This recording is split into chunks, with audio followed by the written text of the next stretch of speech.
point where a lot of Bollywood actresses now want to be. They're auditioning, they're really trying to make inroads into Hollywood, and you're already at that coveted position. Has anybody picked up the phone and called you and asked you for advice? No, you know what? I feel like that has not happened, but I don't feel that is also very important, because really what happened to me may not necessarily be someone else's path, and what happens to them may not be the next person's path. So in many ways I feel with a career that is, I use the word fickle, because you can never put a method or a theory or a technique to how to make it. You know, this is the combination of talent, creativity, hard work, and a little bit of being at the right place at the right time as well. So I feel like there can't be one formula. And everybody has their own approach and their own sensibilities and their own passion, and they should chase it. Freida, do you sometimes pinch yourself for the success you have enjoyed in Hollywood? Mm-hmm. And you're also being awarded for the Indian International Icon of the Year. I mean, over a lot of people who have contributed in Hollywood, Indian actors who have contributed in Hollywood far more than you have. Do you feel lucky? I always feel lucky. I don't know who chooses these people to, who chooses the person to be awarded every year, but I have learned as time has gone by that whenever you are given an honor, to accept it as graciously as you can. And like I said before, to never rest on your laurels, but to keep working harder. So your basic intention was in progression towards women, how we perceive women in our minds. Yeah.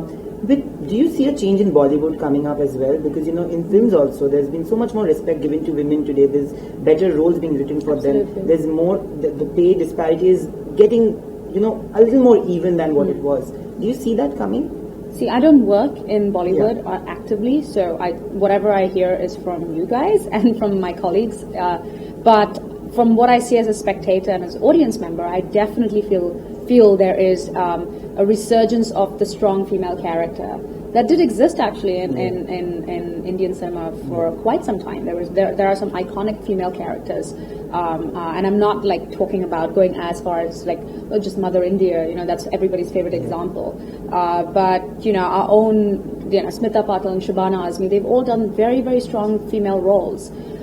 So there is a resurgence of sorts, and I enjoy watching films. And honestly, it does not have to be a female-driven film for it to be a strong female character. It can be a story about a couple, and the female part of the couple is very strong. But it's still unfortunate that even when you see those films where the female actors, they have the main role, there are not A-listers, doing those films. For a dabang, you already have an A-lister like Sonakshi Sinha doing a film. For a film like MH10, male actors? Yeah, the male actors do not like doing it. Why? Why do you think that's the case? That's very unfortunate, right? But have you noticed that? Of course I have. Is that the same in Hollywood as well, the issues that we have? Because we always think that it's a better world. You've been there in Hollywood, so do you think these are the same problems that women face in Hollywood as well? Pretty similar. It's actually pretty similar. But I definitely feel there are, there's a way to put this. In Bollywood, there are a few actors who rule the roost. And then those are the few actors you would want to see in those films, and they probably have their own films and probably 10 other films happening at the same time. In Hollywood, you have a wide variety of what you call a star, what you call an actor, and maybe you wouldn't see Leonardo DiCaprio playing, the supporting role to, let's say, Carey Mulligan if she played the lead role. But at the same time, you do have actors of a very, very good caliber, and so when you say there's not a superstar who's played the role, I like to think of it with a different perspective. The actor who played the role opposite Anushka in NH10 was a very good actor and was Neil, and was the right person to play that part. So then that's when the whole idea of who's a star and who's an actor just fades in my mind, and I just want to see a good performance. I really don't care about seeing a star. I really want to see a good performance.